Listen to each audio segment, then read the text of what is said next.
Bom dia, pessoal. Aqui é o professor Guilherme de Anatomia. Deixa eu ajeitar tudo aqui. Bom, espero que vocês estejam visualizando a aula aí em seus respectivos computadores, em casa, seguros e tudo mais. Seguinte, agora a gente vai começar a trabalhar com videoaulas. Por quê? Devido à situação envolvendo o novo coronavírus. Então, todo mundo deve estar acompanhando nos noticiários. A situação é crítica de maneira, vamos dizer assim, mundial. Atingiu o Brasil de maneira mais grave nas últimas semanas e nós estamos seguindo as recomendações da Organização Mundial da Saúde, que é de se manter em casa, evitar aglomerações, contato social e tudo mais. Então, eu sugiro que vocês sigam essas recomendações para a gente tentar evitar um colapso no nosso sistema de saúde e principalmente que outras pessoas mais vulneráveis, suscetíveis a essa doença possam morrer. Ok? Então, recomendo que vocês fiquem em casa, tenham cuidado com a higiene pessoal, principalmente lavar as mãos várias vezes com água e sabão ou até mesmo utilizar o álcool 70% líquido ou o álcool em gel. Também evitar colocar a mão no rosto para evitar ser contaminado por esse vírus, ok? Enquanto isso, a escola da Taway pensou em algumas alternativas para que nesse período de quarentena vocês consigam trabalhar, estudar e que a gente não perca um longo período de aulas, ok? E a alternativa sugerida foi uma videoaula. Então, primeiro, bom dia, boa tarde ou boa noite. Não sei que hora vocês vão estar ouvindo e vendo essa videoaula. Então, primeiro, eu vou pedir para vocês um pouco de paciência, porque eu não tenho muito conhecimento, experiência com esse tipo de abordagem de aula. É a minha primeira videoaula, então eu espero que vocês tenham um pouco de paciência caso alguma coisa dê errado durante esse processo de gravação da aula. Beleza? Então, só para relembrar, eu sou o professor Guilherme e eu ministro a disciplina de anatomia para vocês, alunos do técnico de enfermagem da DataWay. Bom, o que a gente vai falar na aula de hoje?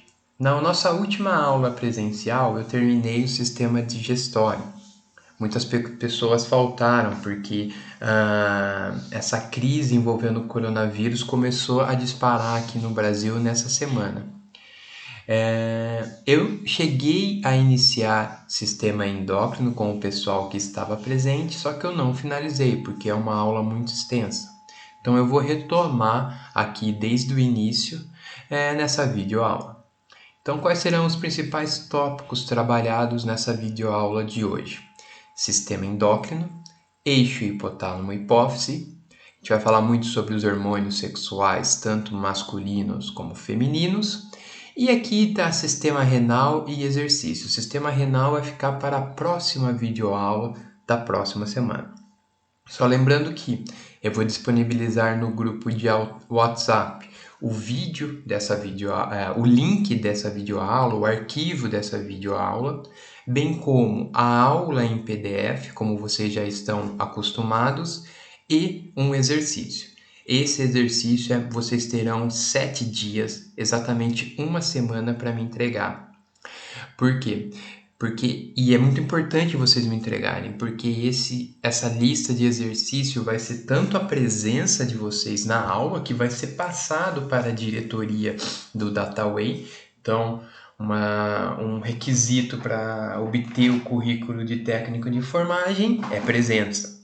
E também será avaliativo, terá uma nota que também conta como um pré-requisito para você obter o currículo, o certificado de técnico de enfermagem. Então, por favor, atenção e respondam vejam a aula, presença, por favor. Eu peço por gentileza que durante esse tempo vamos ser produtivos, correto?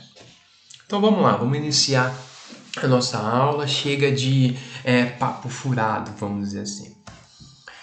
Bom, sistema endócrino. O que é o sistema endócrino?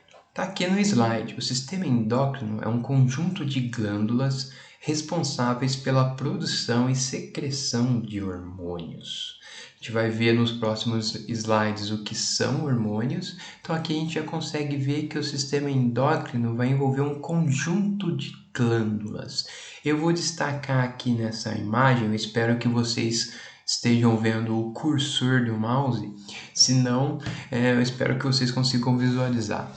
Eu destaco principalmente aqui no sistema nervoso central, no cérebro, o eixo hipotálamo-hipófise, que vai coordenar a secreção de diversos hormônios no nosso organismo, e também destaco a glândula pineal, que controla a secreção do hormônio melatonina, que está envolvido com principalmente indução do sono. Aqui mais na região do pescoço eu vou destacar uma glândula hormonal muito conhecida. Acredito que a maioria de vocês já tenham ouvido falar da glândula tireoide. E logo atrás da glândula tireoide nós teremos as paratireoides, também vão estar envolvidos com a secreção de um hormônio. Destaco o timo, que como a gente viu na aula de sistema linfático, está envolvido muito com o sistema imunológico, produção de anticorpos e ativação, maturação de células, como os linfócitos, que atuam no combate, na proteção do nosso organismo contra certos micro-organismos, como por exemplo vírus. Aqui tem o estômago, que também pode ser considerada uma glândula endócrina. Por quê? Como eu disse na aula de sistema digestório, quando o estômago ele tem uma capacidade de armazenamento que pode variar de 1 a 2 litros de alimento, dependendo da pessoa. E também dos hábitos alimentares da pessoa. Quando o estômago se enche, ele acaba liberando, secretando um hormônio que vai atuar lá no sistema nervoso central. Esse hormônio vai falar o quê? Pare de comer, o seu estômago já está cheio. Okay? Então a pessoa vai sentir a sensação de saciedade. Beleza?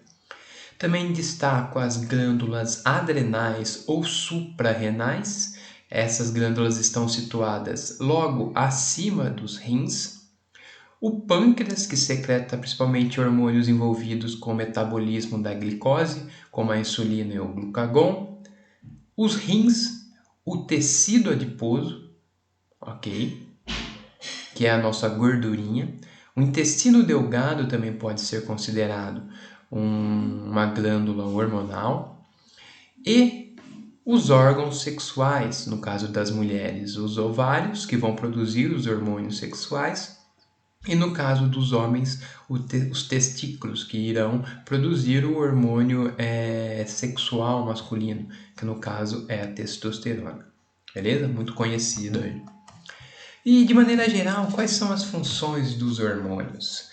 Proliferação e diferenciação, ou seja, alguns hormônios conseguem induzir a divisão celular, a proliferação celular e também diferenciação celular. Então a célula vai se diferenciar para executar uma outra função. Crescimento e manutenção corporal, e aí podemos citar principalmente os hormônios anabólicos, como GH e IGF-1. Reprodução, aí temos que citar os hormônios sexuais, tanto feminino, que no caso são a progesterona e o estrógeno, e no caso dos homens, a testosterona. Modulação do comportamento, equilíbrio do meio interno, regulação da disponibilidade energética e senescência. No caso da senescência, a gente chama de envelhecimento celular. Então, alguns hormônios podem regular o envelhecimento celular, ok? E aqui destaco novamente as principais glândulas do sistema endócrino. Acredito eu que a mais importante é esse eixo, considerado o eixo hipotálamo-hipófise, ok? Situado aqui no sistema nervoso central. A tireoide também é uma glândula muito importante. As paratireoides, que estão localizadas de maneira posterior na tireoide. As suprarrenais, que estão de maneira localizadas acima dos rins. O pâncreas e, no caso das mulheres, os ovários e, no caso dos homens, o testículo, ok? Que serão responsáveis pela produção e secreção dos hormônios sexuais. Tá, a gente falou muito de hormônio, mas, Guilherme, o que é hormônio? Então, hormônio é uma molécula que vai ser produzida em uma determinada célula, essa célula vai estar compondo uma glândula hormonal. Essa célula irá produzir e secretar esse hormônio, que pode cair na corrente sanguínea, e quando cai na corrente sanguínea, ele vai ser transportado para outro local no corpo, que pode atuar numa outra célula, nessa célula desse local no qual ele foi transportado, e ativar, inibir ou modular a atividade dessa célula. Então, os hormônios, eles são como mensageiros. São moléculas que irão levar uma mensagem de um lugar para outro no nosso organismo e modular a atividade dessa célula. Então, esse hormônio vai ser produzido em determinado lugar, vai levar uma mensagem para um outro local e essa mensagem ela pode ser, célula, aumente a produção de determinado hormônio, reduz a produção de determinado hormônio, ou até mesmo fazer com que essa célula cresça, prolifere ou se diferencie em um outro tipo de célula, ok? Então, uma definição mais completa de hormônio temos aqui no slide. São moléculas que ativam, inibem ou modulam a atividade de outras células-alvo em órgãos distantes de seu local de origem. Cada hormônio é sintetizado por um tipo específico de células e atuam como mensageiro nas células específicas responsáveis por funções ligadas diretamente ao controle das funções corporais. Então, que essas moléculas, essa definição fala que são moléculas que podem ativar, inibir ou modular a atividade de células-alvo de outras células em órgãos distantes do seu local de origem. Isso não é uma via de regra, pode ser no próprio local, na célula vizinha, na célula ao lado, ou na própria célula que produziu. Mas a maioria dos hormônios pode modular a atividade em locais distantes. Então, e eles carregam uma mensagem, ok? Que vai ser entregue a essa célula-alvo. Então, as células dos órgãos possuem na membrana receptores hormonais capazes de se combinar especificamente com as moléculas do hormônio. É apenas quando a combinação correta ocorre que as células-alvo exibem as respostas características da ação hormonal. Então, como que o hormônio foi produzido, secretado e chegou na célula-alvo, na célula onde ele vai transmitir essa mensagem? Como que ocorre essa transmissão? Na célula, na membrana plasmática da célula, nós vamos ter receptores. E esse hormônio produzido, ele consegue se ligar a receptores específicos. E quando ocorre, vamos dizer assim, a combinação perfeita ou o match perfeito entre hormônio e receptor, a mensagem é propagada para o interior da célula. E aí pode levar à proliferação celular, crescimento celular, diferenciação celular, produção, a célula vai produzir, a célula-alvo, em resposta a esse hormônio, vai produzir um outro hormônio e assim por diante, ok? Bom, mas do que os hormônios são formados? Qual é a estrutura química dos hormônios? A maioria dos hormônios são formados é formado por proteínas e polipeptídeos. Uma proteína é uma cadeia longa de peptídeos. Polipeptídeos não chega a ser proteína, porque proteína, como eu disse, é uma cadeia longa. Então são pequenos ligações de peptídeos que não chegam a ser consideradas proteínas.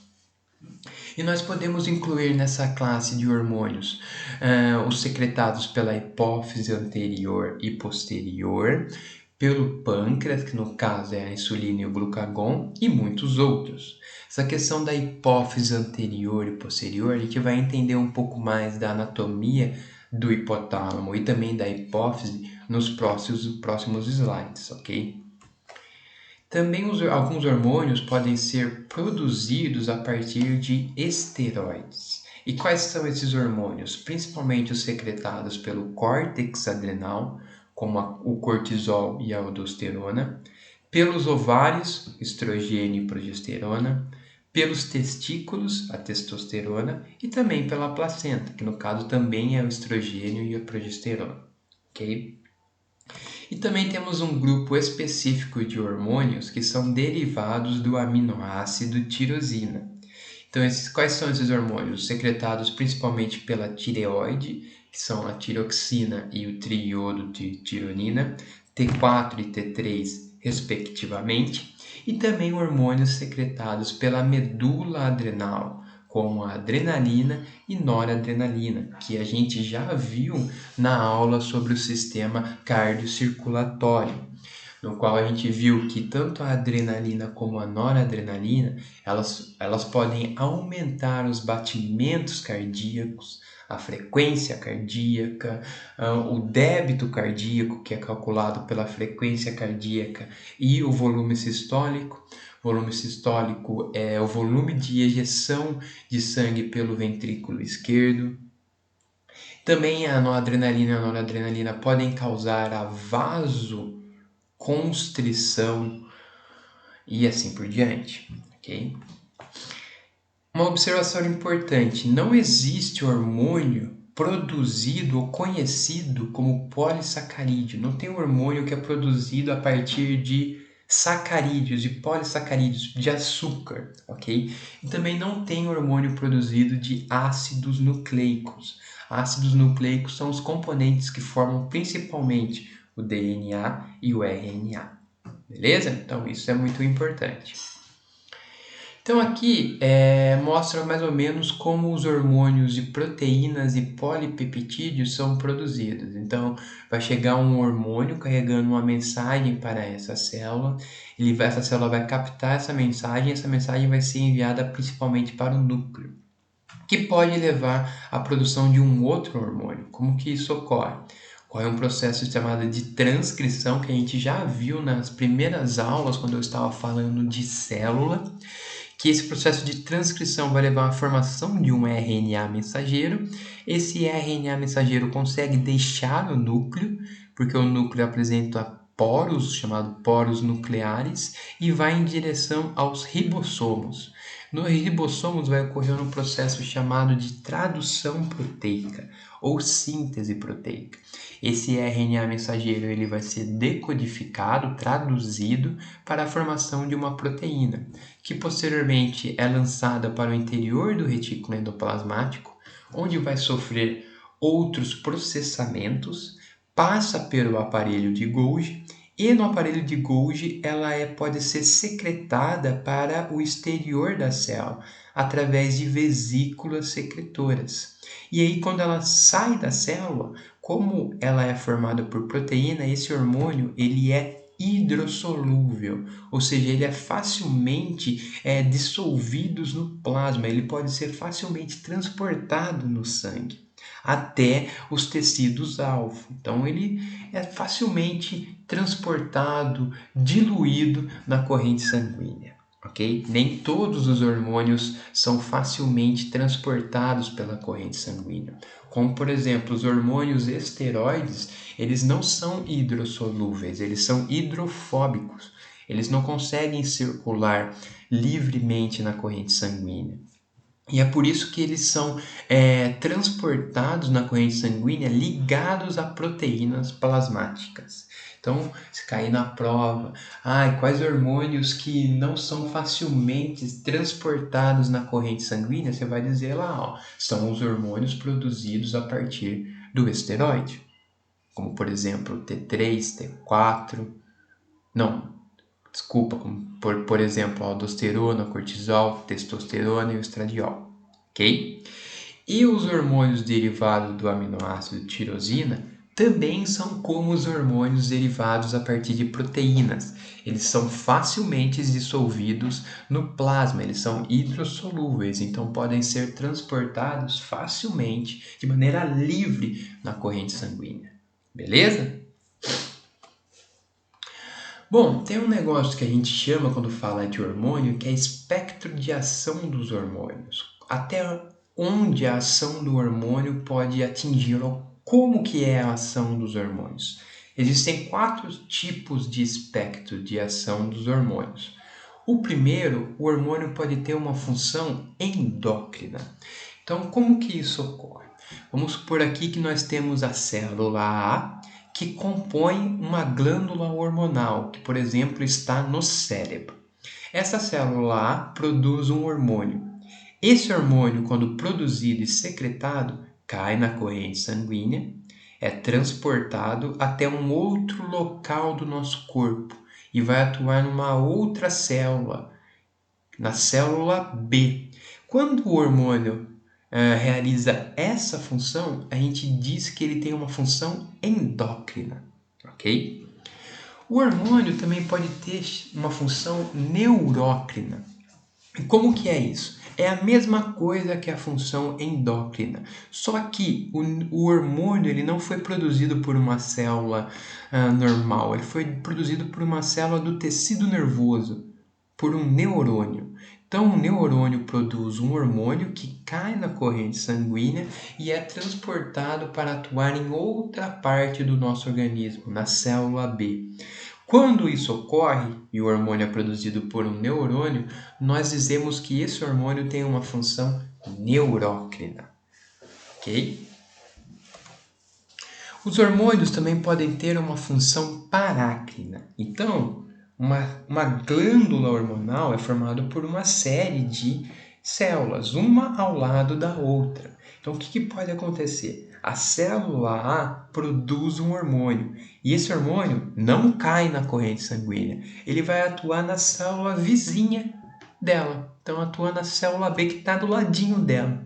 Quando esse hormônio realiza esse tipo de função, a gente diz que ele tem uma função parácrina, ok? Então, o hormônio vai atuar na célula vizinha da qual ele foi produzido. E também podem ter hormônios que têm a função autócrina. Como que isso ocorre? Então, a célula produziu e secretou um hormônio. Esse hormônio não cai na corrente sanguínea, não atua na célula vizinha, na célula ao lado, ele volta a atuar na própria célula que o produziu. Quando isso ocorre, a gente diz que esse hormônio tem a função autócrina, ou seja, ele atuou na própria célula que o produziu. Beleza? Esses são 4 tipos de espectro de ação dos hormônios.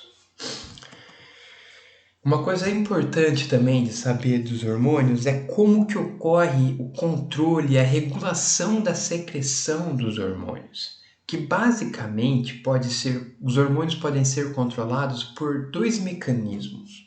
Um é chamado de feedback negativo e o outro é chamado de feedback positivo. Guilherme, o que significa a palavra feedback? É uma palavra que vem do inglês e tem mais um sentido de resposta, retorno de alguma coisa, ok? Pode ser um retorno negativo ou, no caso, um retorno positivo. Na nossa última aula presencial, eu até tentei fazer uma atividade com os alunos lá na frente da sala para tentar explicar tanto o feedback negativo como o feedback positivo. Eu acho que quem estava presente vai se lembrar disso nesse momento da aula, ok? Então vamos supor o seguinte, deixa eu beber um pouco de água aqui. E eu estou um pouco gripado também, mas tá tudo tranquilo. Fiquem tranquilos, tá? Eu tô bem, é só um pouco de coriza. Porque eu sou bem alérgico às mudanças climáticas e também a várias outras coisas. Pelo de animal, perfume e tudo mais. Então vamos supor o seguinte: nós temos a glândula hormonal A, que está, por exemplo, no nosso cérebro. Essa glândula hormonal A vai produzir o hormônio A. Esse hormônio A vai cair na corrente sanguínea, vai ter uma função endócrina, ok? Cai na corrente sanguínea, vai ser transportado para um outro local do nosso corpo e vai atuar na glândula B. Lembra que os hormônios carregam uma mensagem? Então vai chegar na glândula hormonal B e vai falar assim, ó, glândula hormonal B, comece a produzir o hormônio B. E aí o que a glândula hormonal B vai fazer? Vai produzir e secretar o hormônio B. Por quê? Porque esse hormônio B precisa ser produzido para realizar a sua função, que pode ser, por exemplo, crescimento. Tá, então o hormônio B foi produzido e realizou a sua função, levou ao crescimento celular. Tá, mas o hormônio B ele não pode ser produzido a todo momento no nosso organismo. Depois que a ação dele foi realizada, ela precisa ser cessada, precisa parar. E aí é que entra o negócio chamado de feedback negativo. Quando o hormônio B já foi produzido e a sua função já foi realizada, ocorre um negócio chamado de feedback negativo. Uma mensagem, um feedback é levado para a glândula A, falando assim, a glândula A, deixe de produzir o hormônio A, porque o hormônio B já foi produzido e já realizou a sua função. E o que a glândula A vai fazer? Deixar de produzir o hormônio A. Quando o hormônio A ou quando a produção do hormônio A é diminuída, vai chegar menos hormônio A para estimular a produção do hormônio B na glândula B, o que também vai levar uma redução na produção do hormônio B. Então, esse é um mecanismo chamado de feedback negativo que controla a secreção de alguns hormônios. Na verdade, eu acho que a maioria dos hormônios pode ser controlado por esse tipo de mecanismo, chamado feedback negativo. Ok? Bom, mas o que também tem é o chamado feedback positivo. Então, aqui vocês já devem estar imaginando, feedback positivo deve ser ao contrário do feedback negativo. É exatamente isso. Então, como que isso funciona? Vamos supor agora que nós temos a glândula hormonal C. A glândula hormonal C produz o hormônio C, que vai atuar numa outra glândula do nosso corpo, na glândula D, levando uma mensagem seguinte, glândula D, aumente a produção do hormônio D. E quando o hormônio C chega à glândula D, a glândula D vai produzir o hormônio D, ok? O hormônio D está sendo produzido, só que a quantidade que foi produzida não é suficiente para que esse hormônio realize as suas funções. E aí o que vai ocorrer é o chamado feedback positivo. Vai ocorrer uma mensagem, um retorno, um feedback positivo para a glândula C da seguinte maneira: glândula C, aumente a produção do hormônio C. Por quê? Porque eu estou precisando de mais hormônio D. Não tá, essa quantidade que a gente produziu aqui não foi suficiente para realizar a função, eu preciso de mais. E aí ela aumenta a produção do hormônio C, chega mais hormônio C na glândula D, o que leva ao aumento na produção do hormônio D. Ok? Então, a secreção hormonal pode ser regulada por esses dois mecanismos, feedback negativo e feedback positivo. Beleza? Bom, além disso, a secreção ou a liberação dos hormônios também pode seguir alguns ritmos, como por exemplo, ritmo sazonal.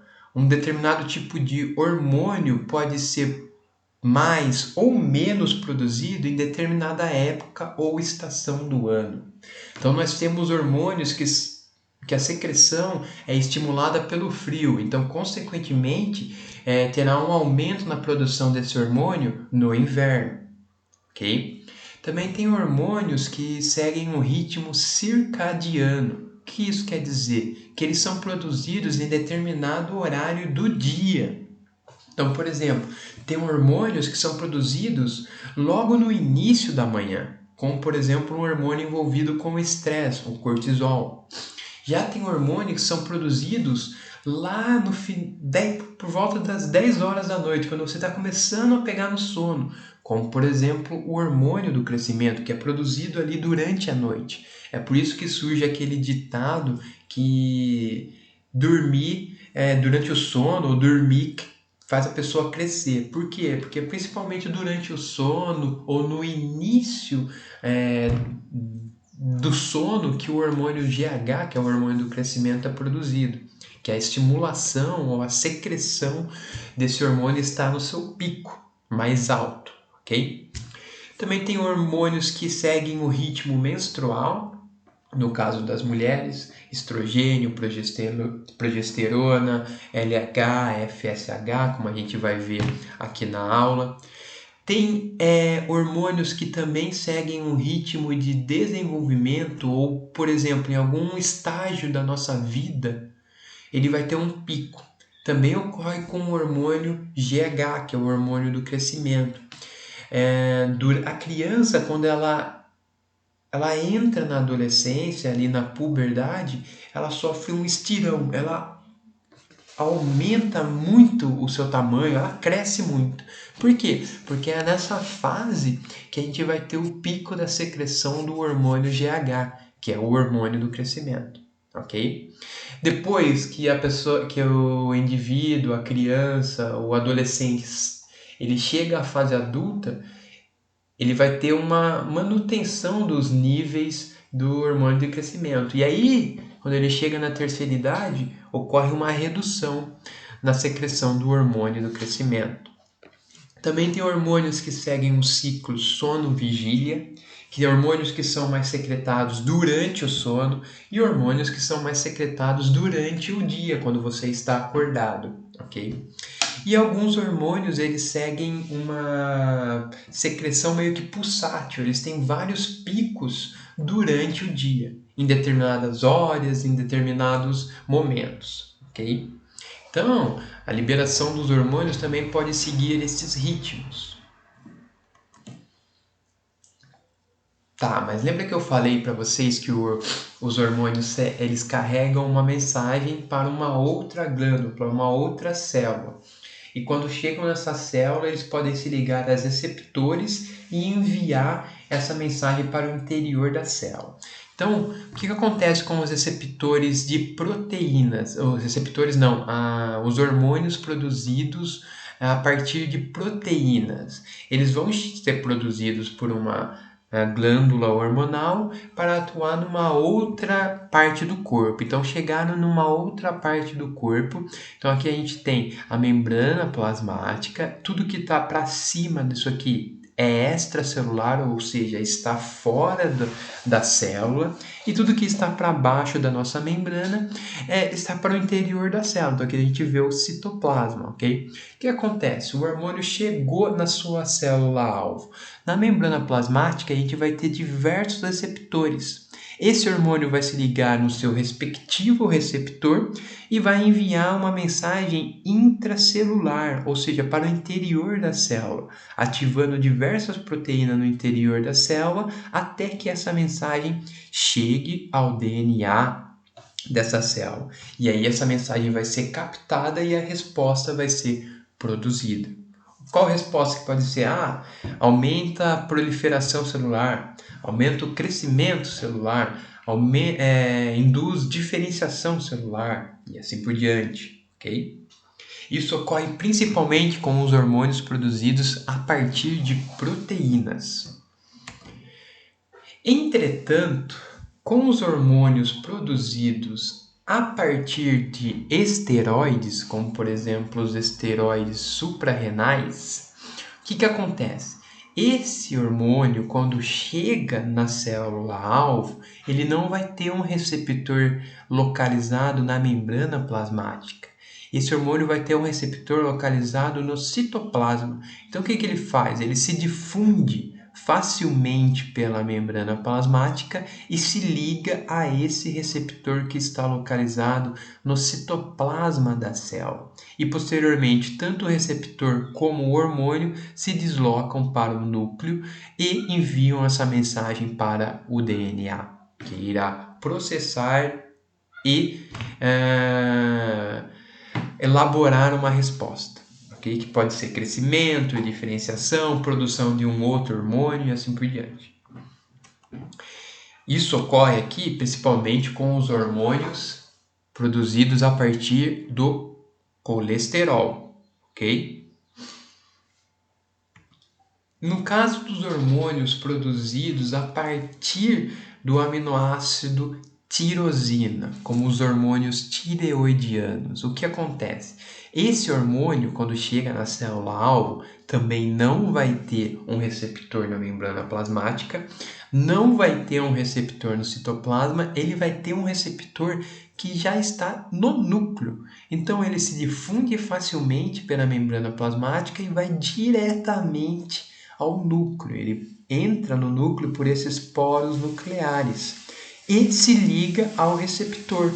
E aí, posteriormente, encaminha essa mensagem para o DNA, que irá elaborar a resposta, ok? Então, os hormônios tireoidianos têm receptores já no interior do núcleo, receptores nucleares, ok? Bom, e aí a gente chega para falar do principal eixo hormonal do nosso organismo, que é o eixo hipotálamo-hipófise. Vamos entender um pouco mais sobre esse importante eixo. A hipófise é uma glândula do tamanho de uma ervilha, que está situada na base do encéfalo, ou seja, bem no meio do nosso cérebro, em uma cavidade do osso esfenoide, presa a uma região chamada hipotálamo. Ou seja, a hipófise está ligada ao hipotálamo. A gente vai ver aqui que ela está logo abaixo do hipotálamo. Então, esse eixo hipotálamo-hipófise secreta diversos hormônios que irão controlar a secreção de diversos hormônios no nosso organismo. A secreção pelas glândulas hormonais de diversos hormônios. O eixo hipotálamo-hipófise, a hipófise também pode ser conhecida como pituitária. É o componente mais complexo e dominante do sistema endócrino. Então vocês podem estar ouvindo falar eixo hipotálamo-hipófise ou eixo hipotálamo-pituitária. Vocês vão entender que é a mesma coisa, ok? Bom, então vamos entender. O hipotálamo ele tem o tamanho de uma bolinha de gude e ele está localizado bem no centro do nosso cérebro. E logo abaixo do hipotálamo a gente vai ter a hipófise. E a hipófise ela é dividida em duas. A hipófise anterior, que está na região da frente, né?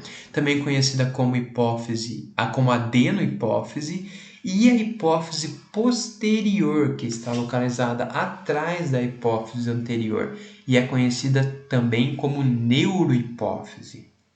A hipófise, de maneira geral, secreta diversos hormônios, mas eles são divididos em hormônios secretados pela hipófise posterior, também conhecida como neurohipófise, e hormônios secretados pela adenohipófise. Quais são os hormônios secretados pela neurohipófise, a hipófise posterior? Principalmente os hormônios ADH e ocitocina.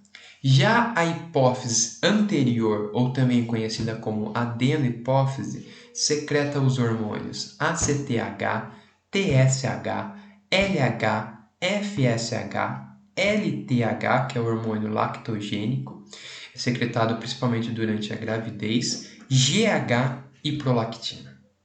Ok? Então, esse é o principal eixo hormonal do nosso organismo. Vocês viram que vários hormônios são controlados, são secretados por esse eixo.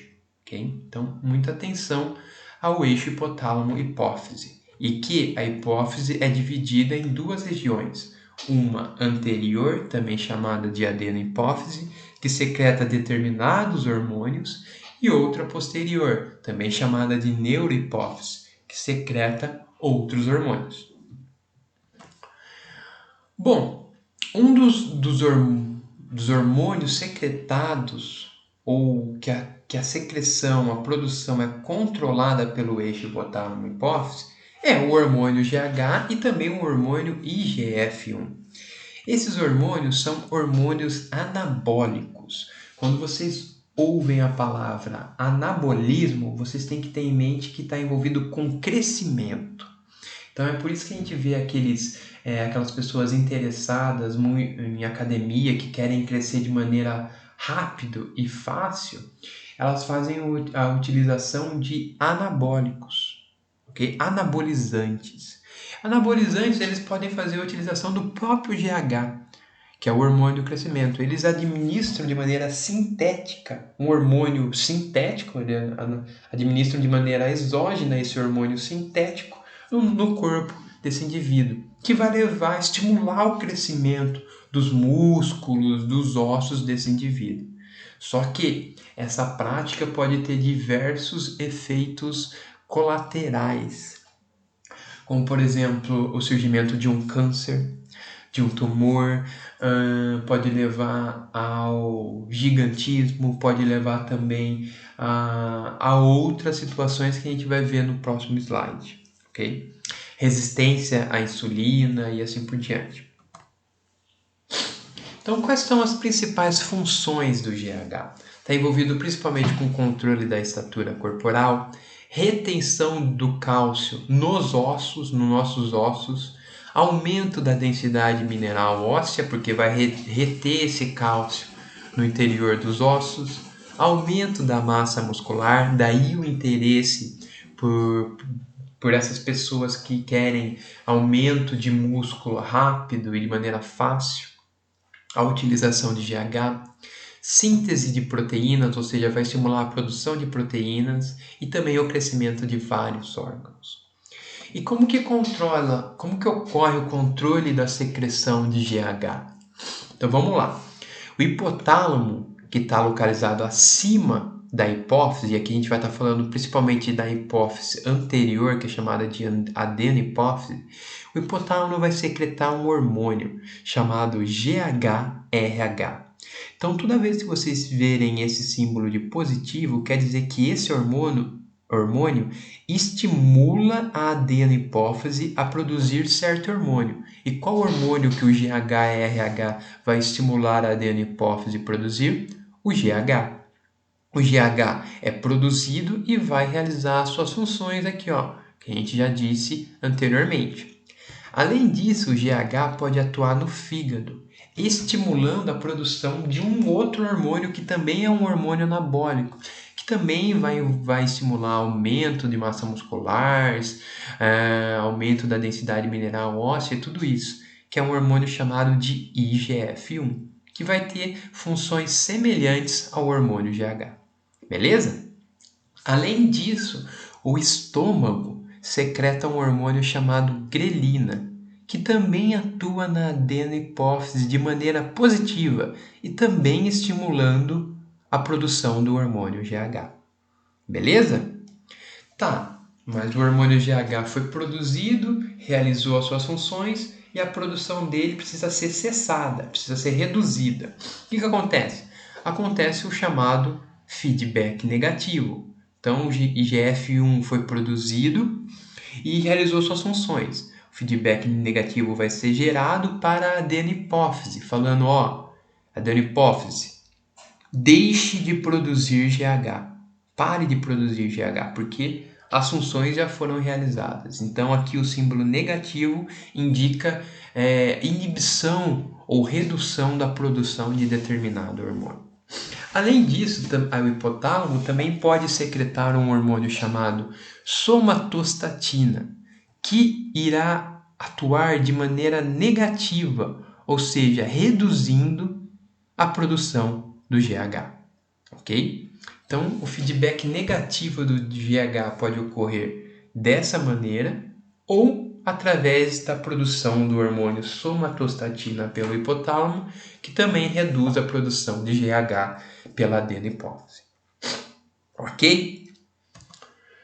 Bom, e tem outros estímulos que podem levar à secreção do hormônio do crescimento, o GH, como por exemplo, diminuição da glicose, de açúcar no sangue, diminuição de ácidos graxos livres no sangue, que é diminuição de gordura no sangue, aumento dos aminoácidos no sangue, aumento de proteína no sangue, privação ou jejum, deficiência de proteínas, traumatismo, estresse, excitação. Exercício físico pode estimular a produção de GH-RH pelo hipotálamo, que posteriormente irá estimular a adenohipófise a produzir o GH, sono profundo e assim por diante.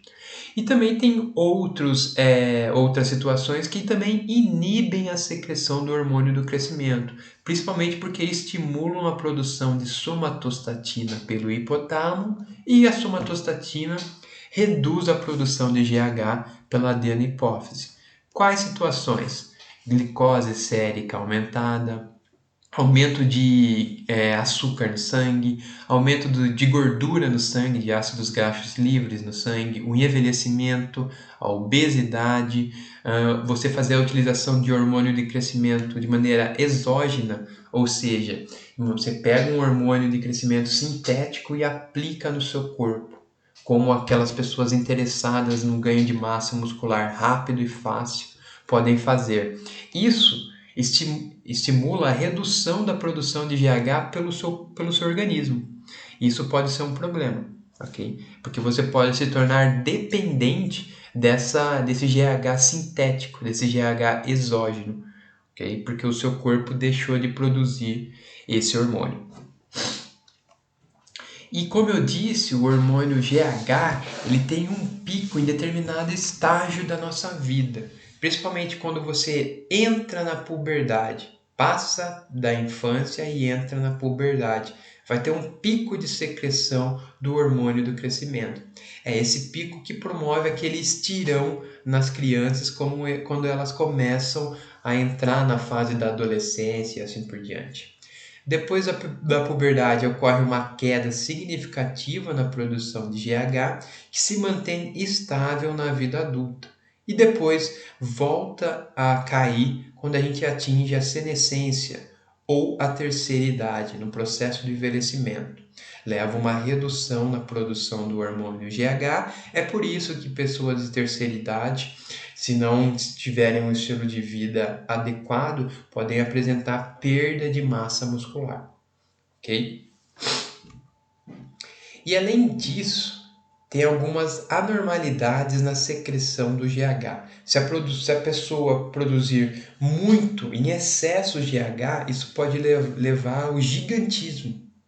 Ou seja, a pessoa tem uma altura desproporcional à normalidade, ou seja, à média das pessoas.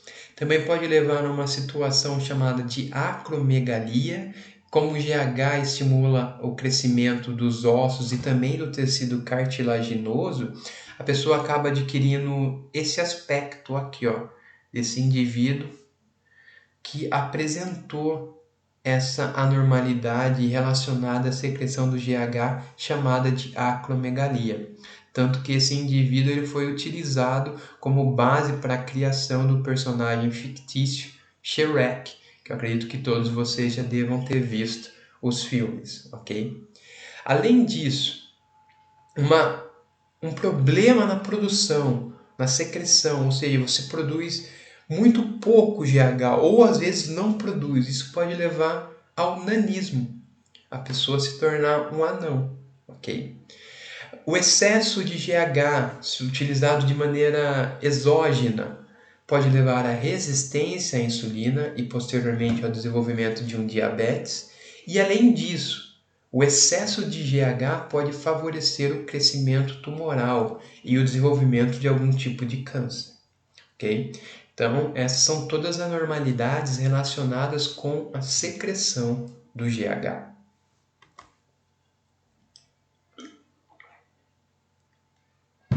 Dito isso, agora a gente vai falar um pouco dos hormônios secretados pela glândula da tireoide, hormônios muito conhecidos como a triiodotironina, mais conhecida como T3, e a tiroxina, mais conhecida como T4.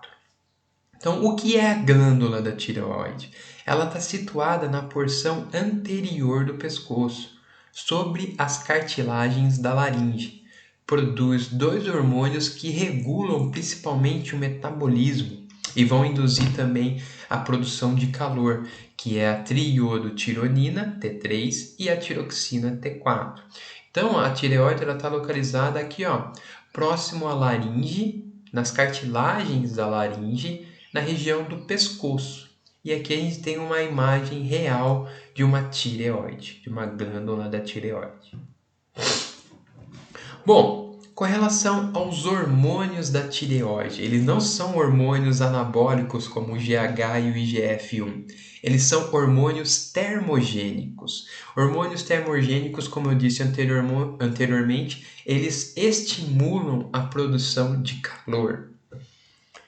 E quais são, antes do T3 e T4, tem um hormônio que é produzido pela adenohipófise chamado de TSH.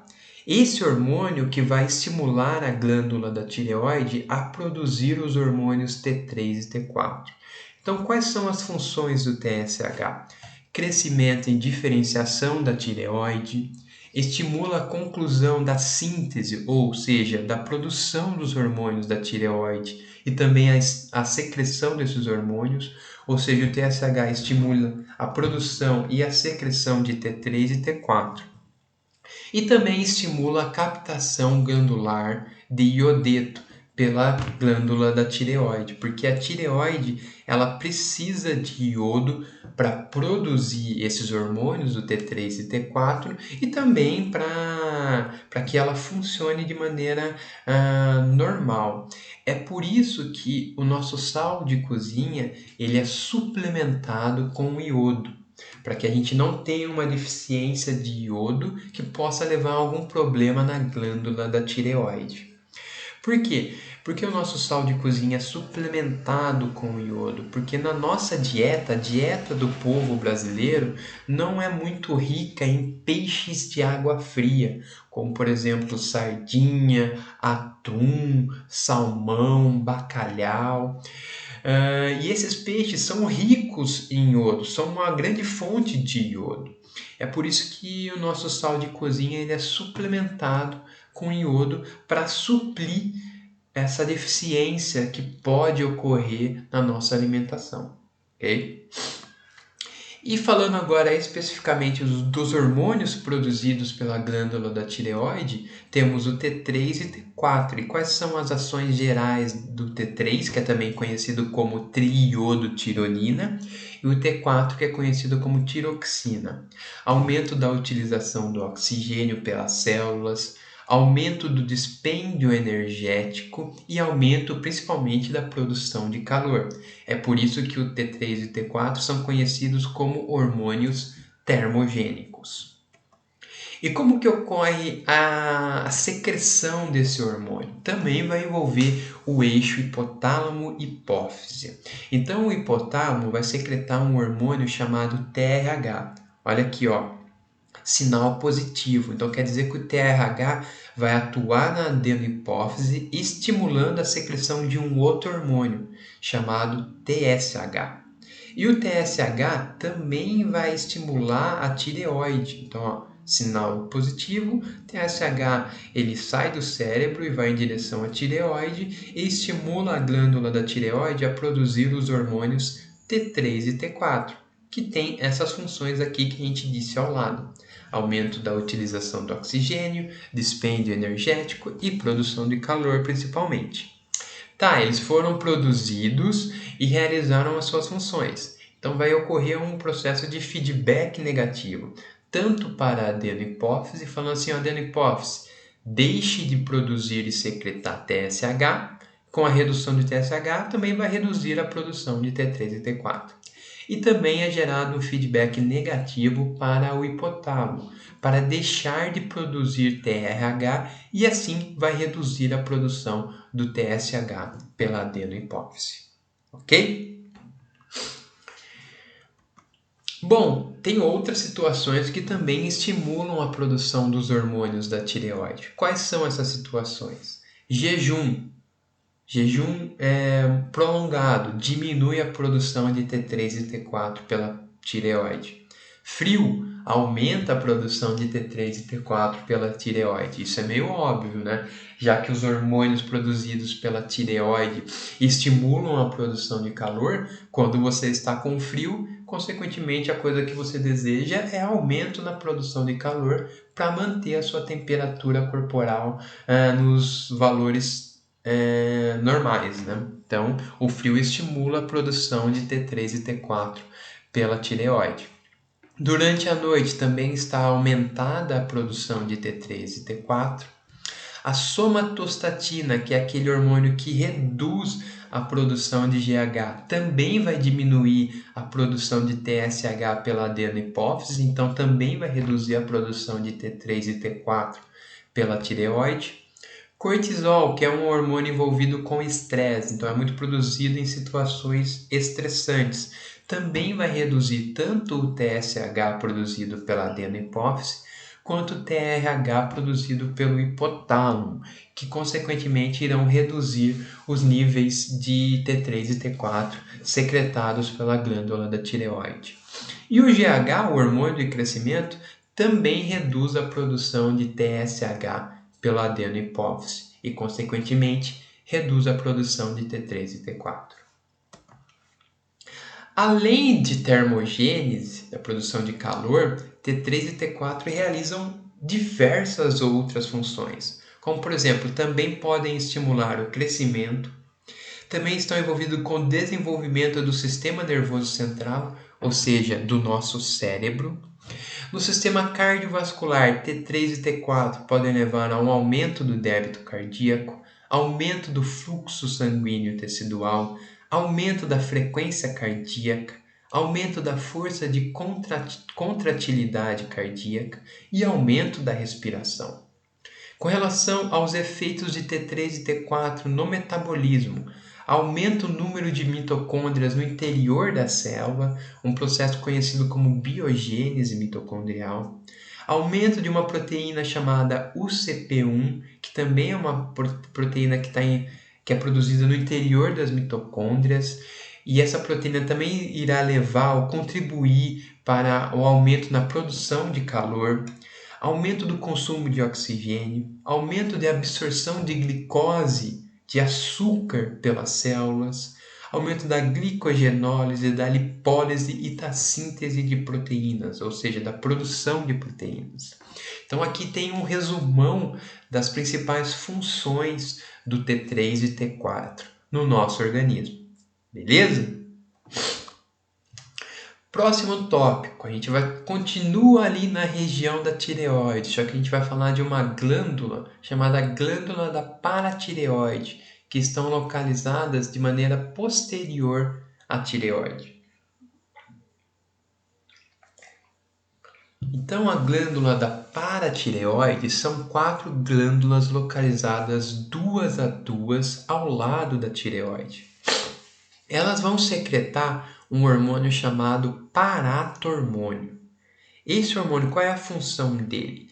Regular a taxa de cálcio no sangue, estimulando a remoção de cálcio da matriz óssea, que passa para o organismo, que passa para o plasma sanguíneo. Ou seja, o paratormônio vai remover o cálcio que está no interior dos ossos e passar para a corrente sanguínea, para o plasma sanguíneo. Além disso, o paratormônio estimula também a absorção de cálcio dos alimentos pelo intestino, ou seja, quando o nosso alimento, o bolo alimentar está passando pelo intestino, principalmente pelo intestino delgado, onde ocorre a maior parte de absorção, esse hormônio vai estimular principalmente a absorção de cálcio que está nesse bolo alimentar em direção ao plasma sanguíneo, à corrente sanguínea. Para quê? Para aumentar a concentração de cálcio no nosso sangue. Então, basicamente, o paratormônio aumenta a concentração de cálcio no nosso sangue. Como? Estimulando a remoção de cálcio da matriz óssea dos nossos ossos e estimulando a absorção de cálcio pelos intestinos, provavelmente intestino delgado, no bolo alimentar. Beleza? Então, e onde que o paratormônio é produzido? Pelas glândulas da paratireoide, que estão localizadas ao lado e posteriormente na tireoide. Beleza? Vamos falar agora sobre os hormônios suprarrenais ou hormônios adrenais. Então o nome já diz, hormônios suprarrenais são hormônios produzidos pela adrenal. E a adrenal é também chamada de glândula suprarrenal, que está localizada acima dos nossos rins. Então, glândulas suprarrenais, também conhecida como glândulas adrenais, são duas glândulas localizadas na margem superior de cada rim, ou seja, acima dos nossos rins. Dividem-se em córtex, que é a parte externa da glândula adrenal, e medula, que é a parte interna da glândula adrenal. O córtex vai produzir principalmente mineralocorticoides, que é a aldosterona. É um hormônio que vai estimular a reabsorção de água, de sódio e de potássio pelos túbulos renais, pelos nossos rins, mantendo suas concentrações constantes no organismo. E também o córtex vai produzir glicocorticoides, e um principal exemplo de glicocorticoide é o cortisol. E o cortisol é um hormônio que estimula a utilização de açúcares e lipídios como fonte de energia, elevando a concentração de glicose no sangue, ou seja, de açúcar no sangue, também elevando a taxa metabólica e a geração de calor. E, por outro lado, a gente tem a medula adrenal ou medula suprarrenal, que vai produzir a adrenalina, que é também conhecida como epinefrina, e a noradrenalina, também conhecida como norepinefrina, que são importantes hormônios na ativação dos mecanismos de defesa do organismo diante de condições de emergência. Lembra que eu falei que esses hormônios, a adrenalina e a noradrenalina, são produzidos em situações de fuga, de luta? Então, como por exemplo, susto, medo e ansiedade. Eu sempre dou o exemplo lá em sala de aula do assaltante entrando na nossa sala, falando, isso é um assalto, é um sequestro e tal. Nessa situação, qual hormônio que vai estar sendo liberado? Principalmente adrenalina e noradrenalina. Para quê? Para preparar o nosso organismo para a fuga ou luta. E um dos efeitos da noradrenalina e da adrenalina é estimular os batimentos cardíacos, a contratilidade cardíaca, o débito cardíaco, a vasoconstrição e assim por diante.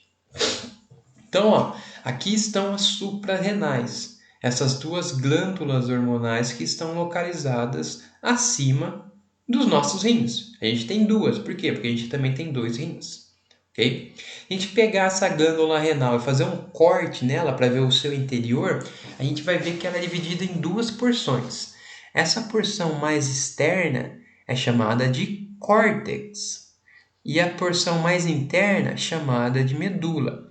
O córtex vai produzir principalmente os mineralocorticoides e os glicocorticoides, como a aldosterona e cortisol, e também produz um pouco de androgênios. Já a medula vai produzir principalmente adrenalina e noradrenalina, hormônios envolvidos com a preparação do nosso organismo para a fuga ou a luta. Beleza? Bom, mas como que ocorre a secreção dos glicocorticoides e dos mineralocorticoides pelo córtex renal? A adenohipófise, lembra lá o eixo hipotálamo-hipófise, também controla a secreção desses hormônios. Como? A adenohipófise vai secretar um hormônio chamado ACTH, que regula o crescimento e a secreção do córtex suprarrenal. Como que isso ocorre? Então, aqui temos o eixo hipotálamo-hipófise. Aqui estamos falando da hipófise anterior, também conhecida como adenohipófise. O hipotálamo vai secretar um hormônio chamado CRH, que estimula a adenohipófise a secretar um hormônio chamado ACTH. Então, CRH vai lá na adenohipófise e fala o seguinte: adenohipófise, comece a secretar ACTH. E a adenohipófise vai aumentar a produção de ACTH.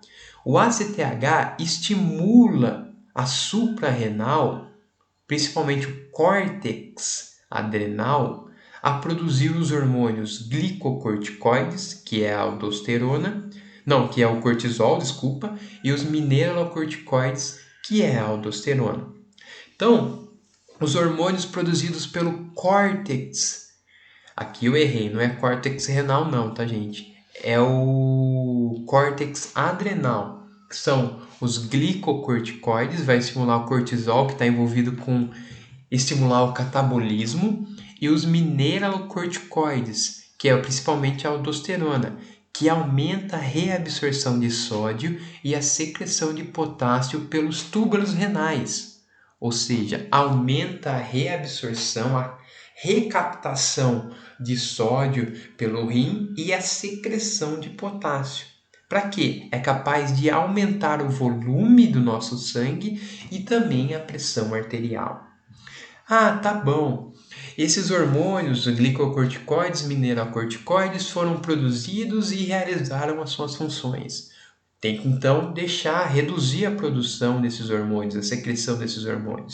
Aí é criado um feedback negativo tanto para a adenohipófise, para reduzir a produção de ACTH, que é o hormônio que estimula a produção dos glicocorticoides e do mineralocorticoides, e também é criada uma alça de feedback negativo para o hipotálamo, para que ele reduza a produção de CRH, que é o hormônio que estimula a adenohipófise a produzir ACTH. E é mais ou menos assim que é controlada a secreção dos hormônios suprarrenais ou hormônios adrenais. Beleza? Bom, tem um sistema que está envolvido com os mineralocorticoides, com a produção do hormônio aldosterona, que é chamado sistema renina-angiotensina-aldosterona. Então, pode ocorrer uma situação no nosso organismo que tem uma redução do nível sanguíneo e também redução dos níveis de sódio ou redução da pressão arterial. Nessa situação, o sistema renina-angiotensina-aldosterona vai estar ativo. Aqui é um sistema muito complexo. Eu vou falar para vocês de maneira bem lenta e mais didática possível.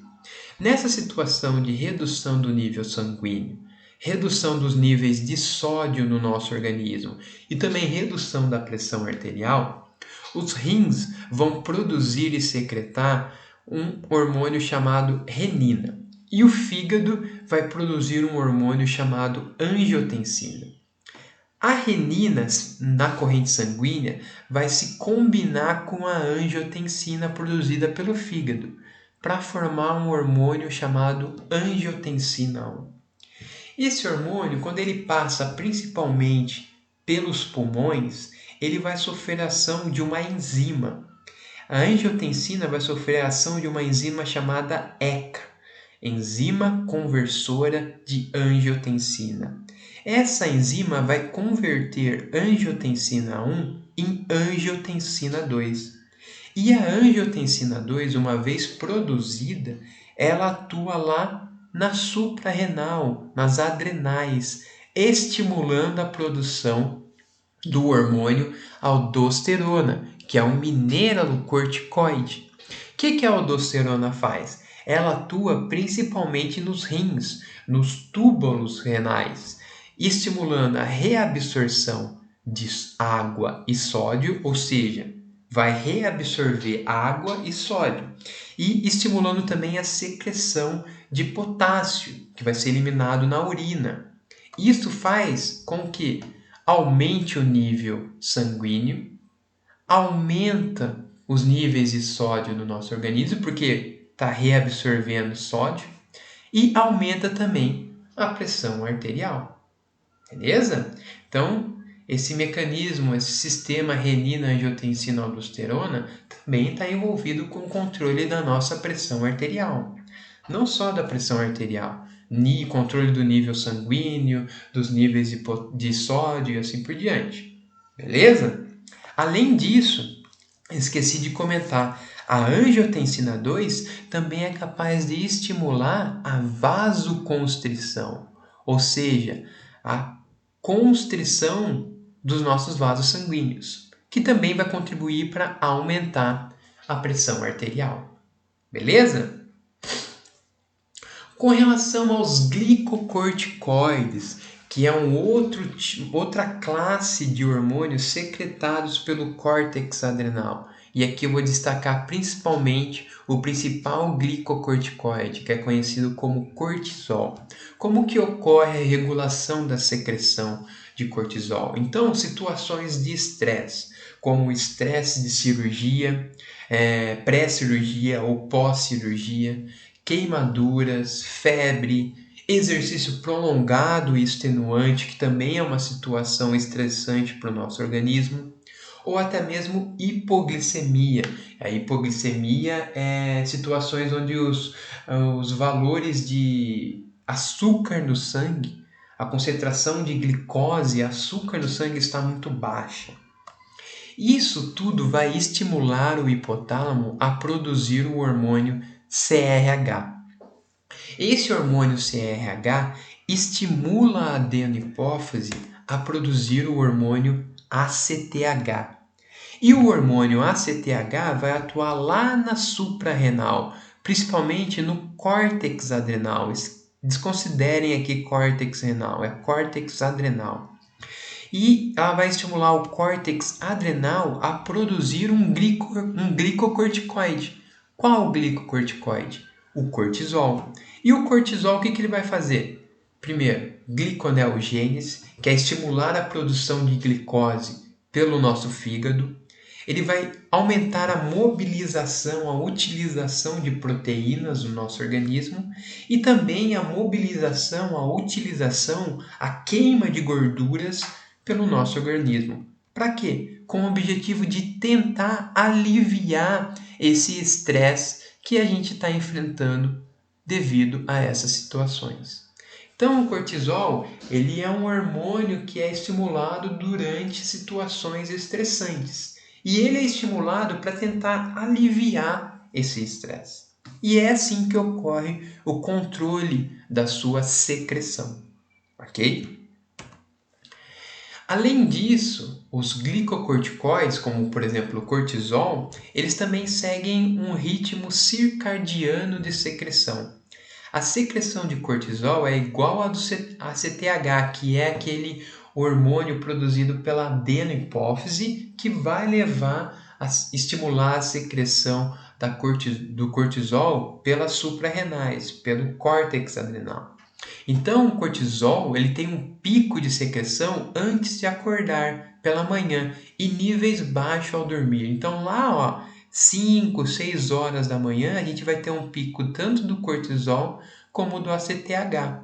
E ele tem uma redução lá à noite, 10 horas da noite, meia-noite, ele está no seu menor pico, ok? Nos seus menores níveis de produção. E o pico ocorre logo pela manhã, beleza? Bom, agora nós vamos falar dos hormônios sexuais, tanto masculinos como femininos. Então vamos lá. Tem os hormônios sexuais, que no caso os femininos é o estrogênio e progesterona, eles são controlados por esses hormônios, LH e FSH. E os hormônios sexuais masculinos, que no caso é a testosterona, também são controlados pelo hormônio LH e FSH. O que o LH e o FSH, quais são as principais funções desses hormônios? Regular o crescimento, regular a maturação puberal e regular processos sexuais das gônadas, nos dois sexos, ok? Então, o LH e o FSH, ele vai estimular a produção de testosterona, que nos homens é produzido em maior quantidade, principalmente nos testículos. Só que as mulheres também conseguem produzir um pouco, principalmente pelas suprarrenais, ok? Quais são as funções da testosterona? Características masculinas, então é a testosterona que vai fazer o crescimento da barba nos homens, crescer mais pelos, tanto na região do peito, embaixo das axilas, no caso dos homens. Também vai aumentar a massa muscular. É por isso que, na maioria dos casos, os homens eles são mais fortes ou apresentam uma maior porcentagem de massa muscular quando comparado às mulheres. Maior libido, aumento da densidade óssea e maior mobilização da gordura.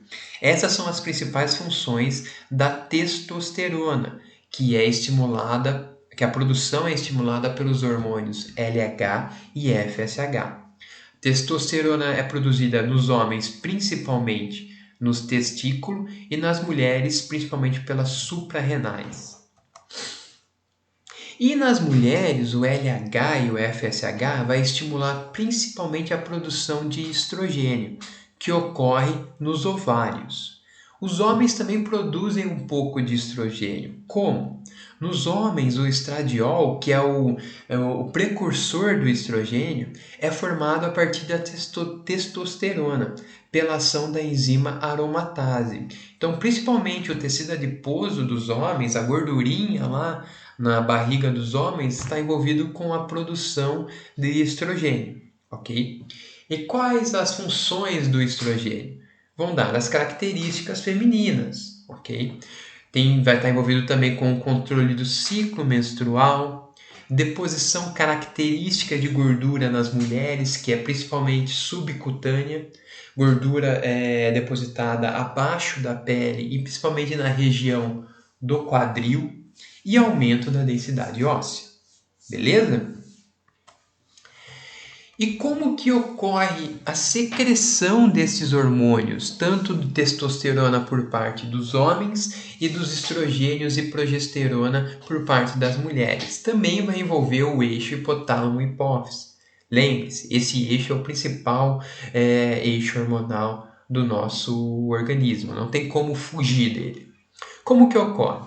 O hipotálamo vai secretar um hormônio chamado GnRH.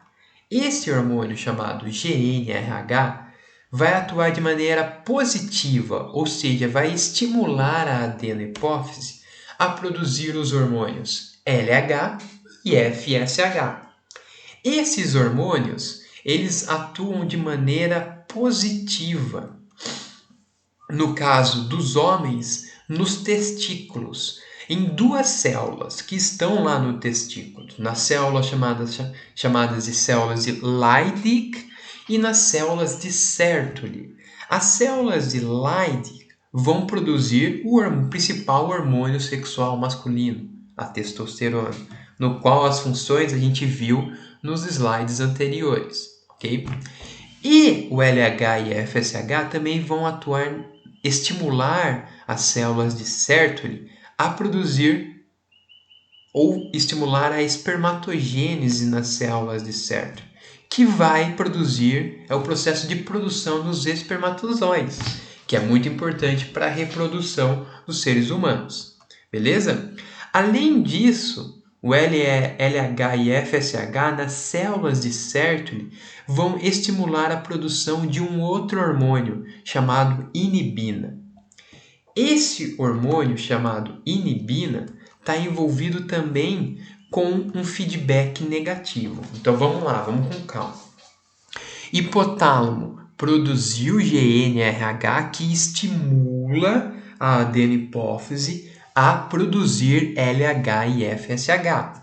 LH e FSH vão atuar nos testículos, porque a gente está falando dos hormônios sexuais masculinos.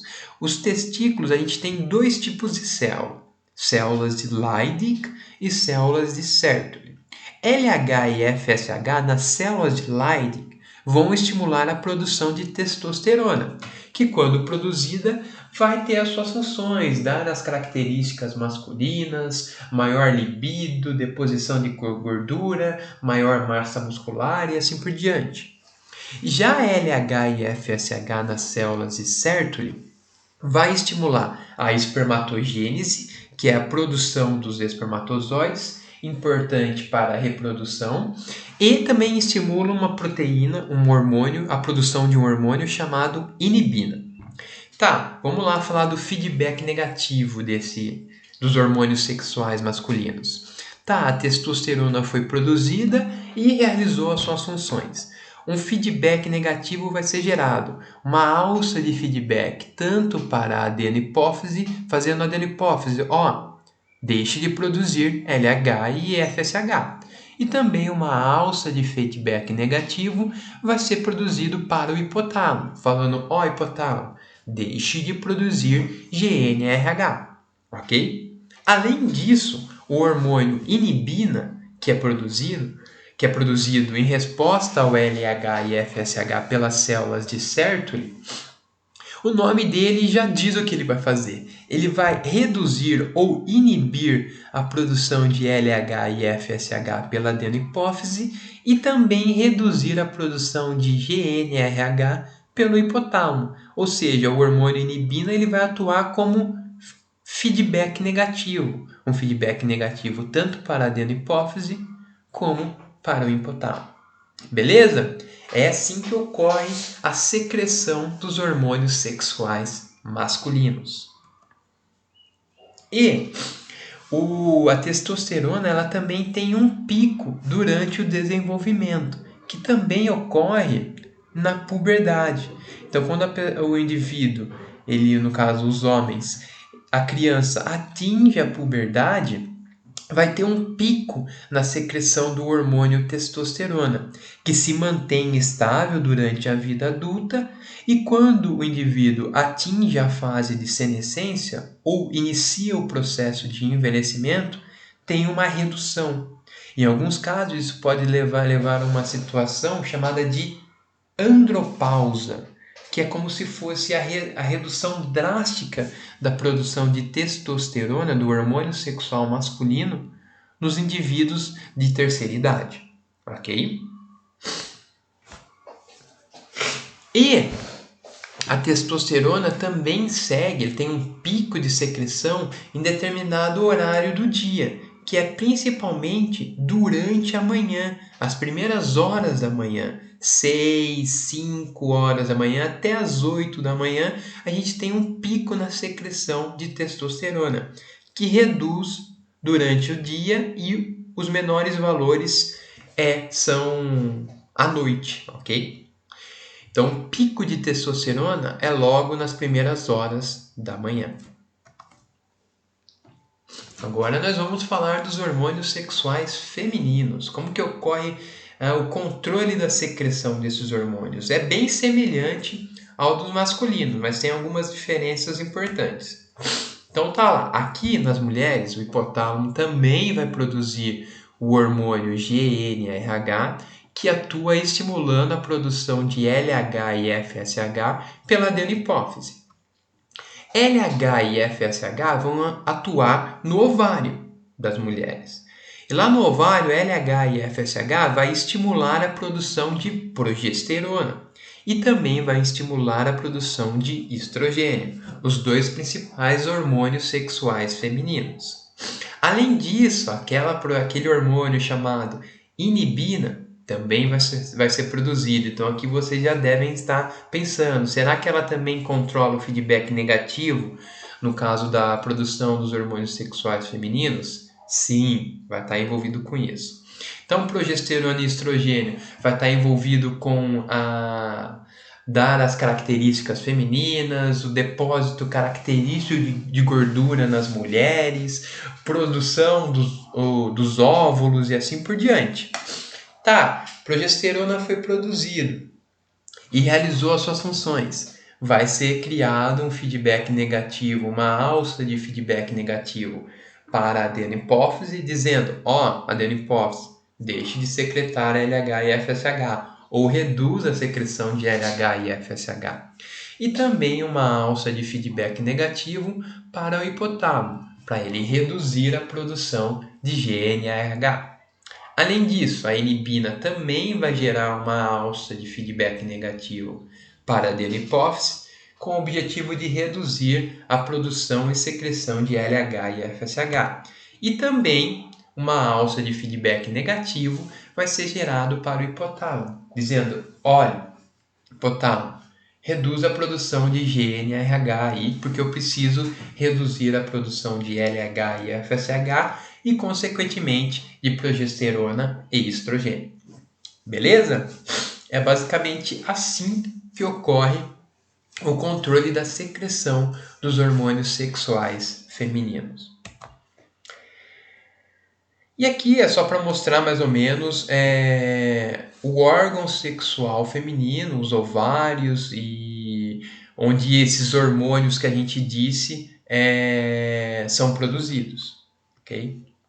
Falando um pouco do ciclo menstrual, que pode durar por volta de 28 dias. A gente vai ter, ele vai ser dividido basicamente em 3 fases. Fase folicular, fase ovulatória e fase lútea.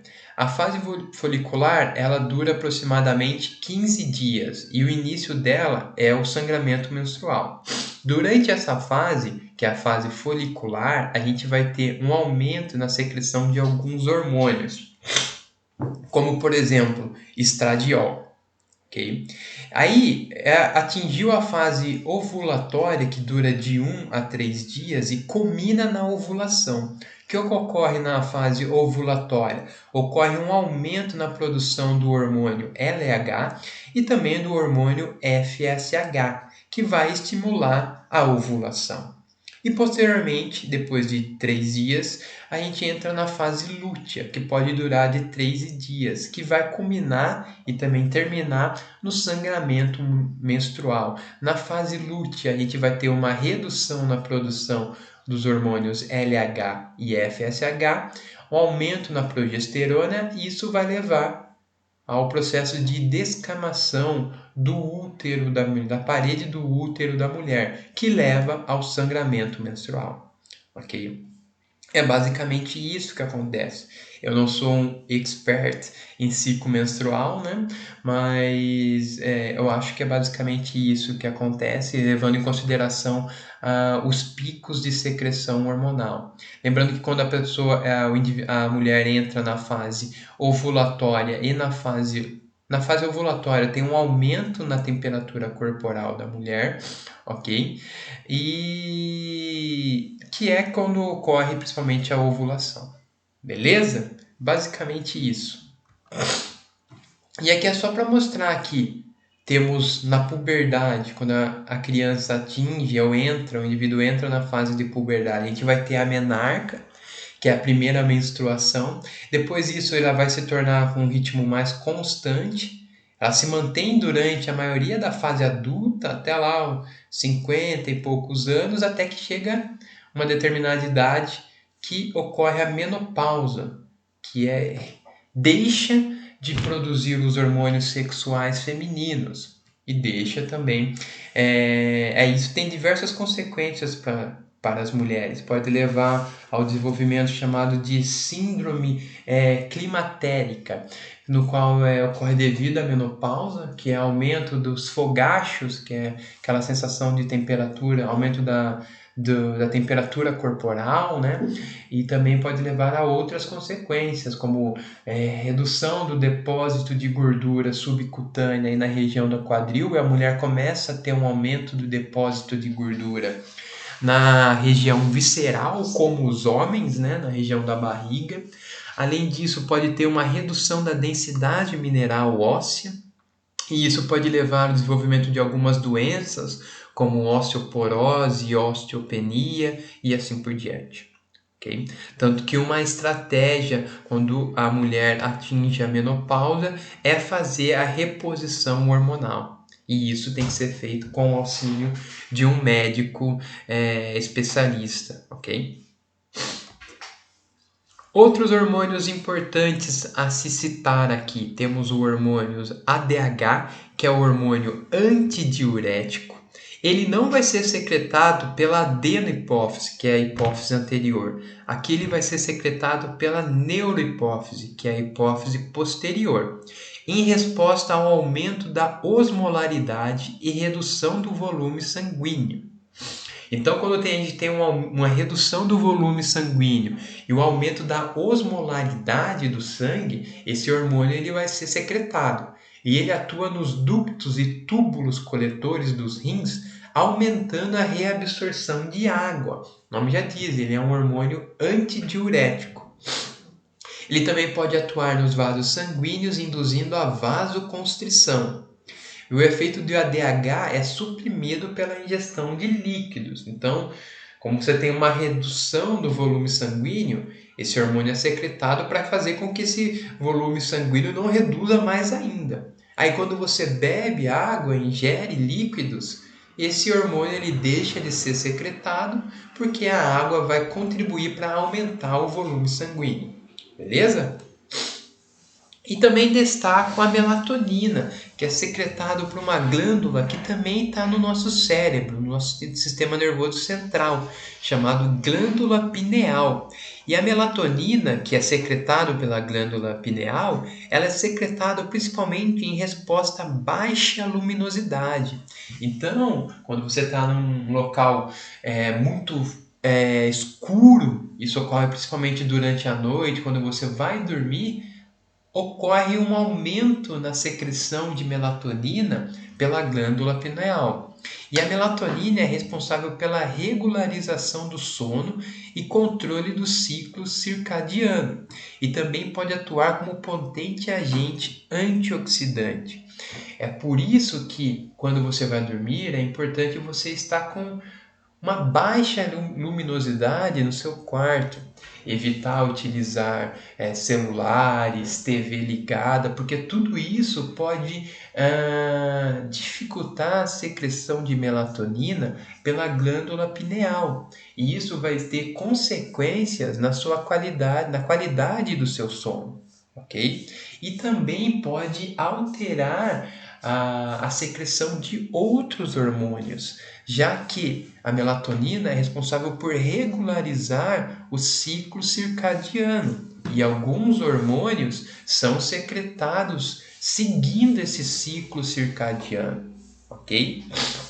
Então, é muito importante pensar em ter uma qualidade adequada do sono para manter a secreção de alguns hormônios do nosso corpo adequada, de maneira adequada, ok?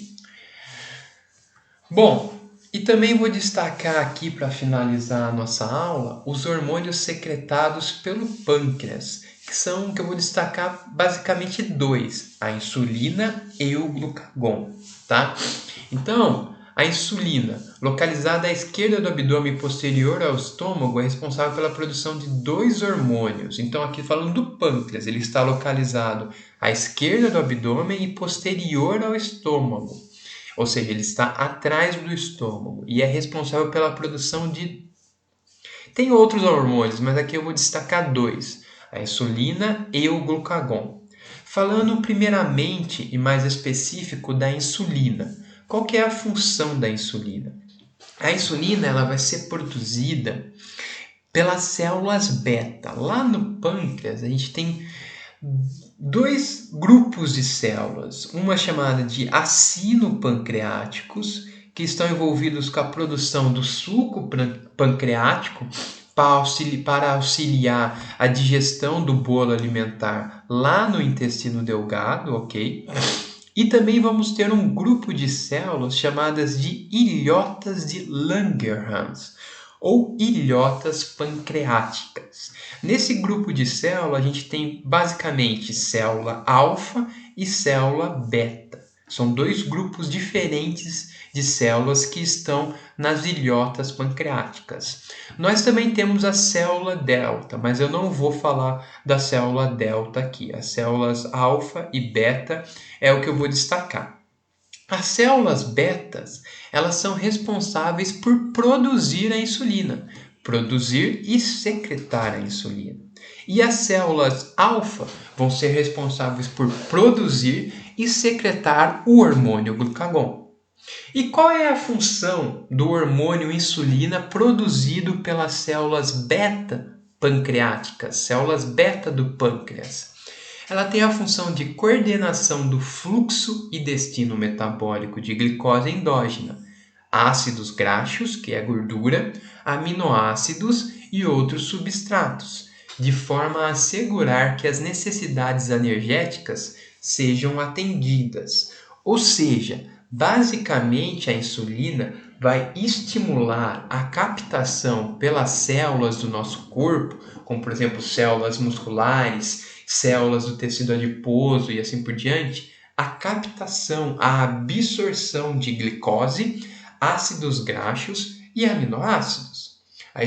A insulina estimula a absorção principalmente de glicose, ácidos graxos e aminoácido pelas células do nosso corpo, principalmente as células musculares e as células do tecido adiposo, ok? É por isso que uma pessoa que tem diabetes tem hiperglicemia, um aumento desproporcional, descontrolado dos níveis de glicose ou níveis de açúcar no sangue. Porque se a pessoa for diabética do tipo 1, existem dois tipos de diabetes, tá? Se ela for diabética do tipo 1, o pâncreas dela, as células beta-pancreáticas, não produzem, elas morreram. É uma doença autoimune. Então elas não têm células beta no pâncreas. Ou elas têm uma quantidade muito pequena, o que leva a uma redução na produção e secreção de insulina. E isso tem consequências, que é o aumento dos níveis de glicose no sangue, já que a insulina não está sendo produzida ou está sendo produzida uma quantidade muito pequena e não está sendo suficiente para levar o aumento da absorção, o aumento da captação de glicose, ácidos graxos e aminoácidos pelas células do nosso corpo, principalmente pelas células musculares e pelas células do tecido adiposo, ok? E também temos os diabéticos do tipo 2, que está ali associado principalmente com a obesidade, o estilo de vida que esse indivíduo optou por ter. Nesse tipo de diabetes, o indivíduo ele tem as células beta-pancreáticas, elas estão funcionando adequadamente, então ele produz insulina de maneira normal. Entretanto, a insulina, quando se liga nas células musculares, nas células do tecido adiposo e em outras células, ela não consegue estimular a captação de glicose, de ácidos graxos e aminoácidos. Tem um problema. Isso leva a um processo chamado de resistência à insulina, ou seja, esse indivíduo ele é resistente à ação da insulina. A insulina não funciona direito, o que também pode levar ao desenvolvimento do diabetes, ok? Basicamente é isso.